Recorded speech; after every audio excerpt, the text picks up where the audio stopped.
Young people around the world may like or dislike American policies, but when it comes to getting an education, a record number are coming to the United States.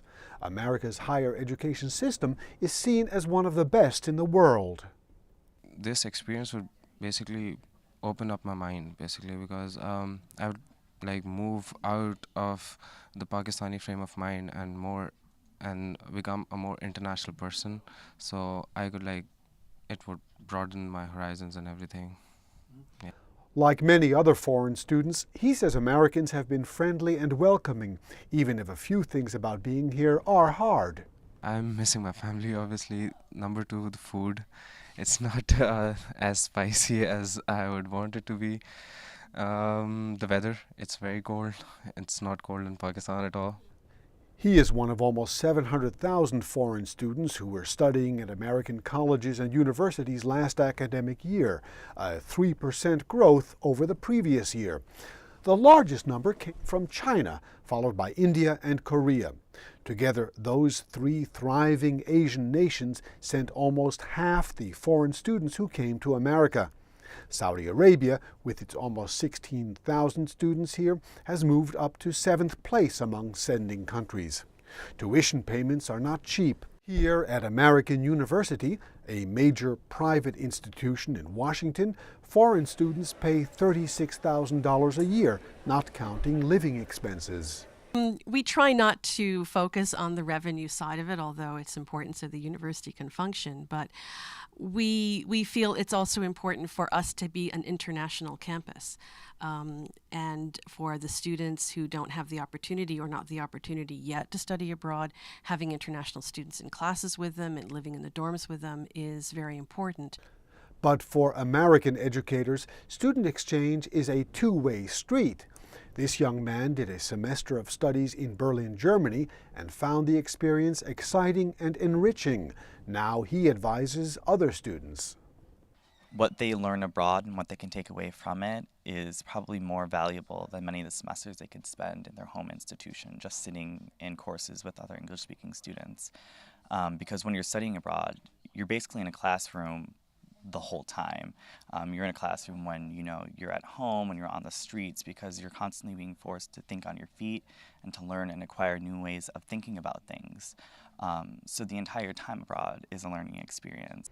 Of the 260,000 American students who studied abroad during the last academic year, the largest number went to Western Europe.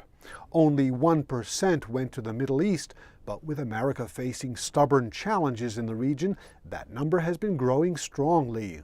It's crucial for anybody who is really interested in that part of the world to spend time in the Middle East. One of the major things they gain, of course, is greater knowledge and fluency in the language. In addition, they get a cultural understanding. They understand the nuances, the differences between different countries in the Middle East. Our students are always made to feel very welcome. They have a wonderful time. They make friends, and they all want to go back. Last academic year, there was a very slight drop in the number of Americans studying abroad. Experts say that was due to the economic recession.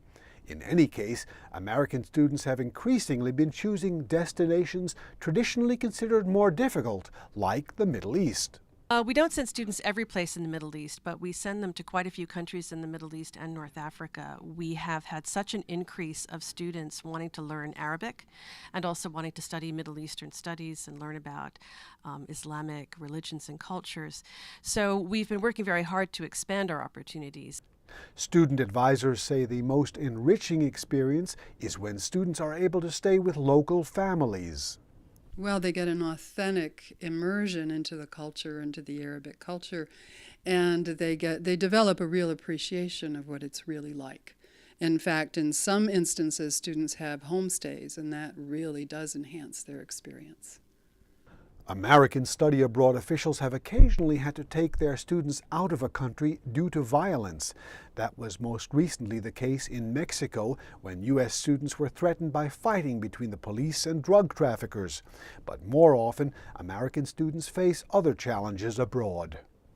Usually students, when they first go overseas, encounter a lot of problems adjusting culturally, especially if they're going to a country where English is not the native language. But usually after about 2 to 3 months, they start to adjust. They start to see themselves in a foreign environment, and they really start to grow as individuals because they're able to overcome those challenges.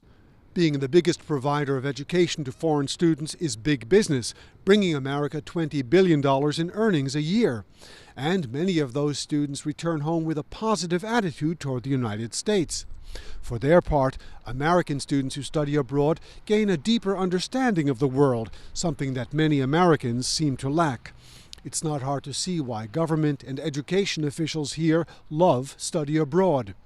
For Bridges, this is Burton Bollag in Washington.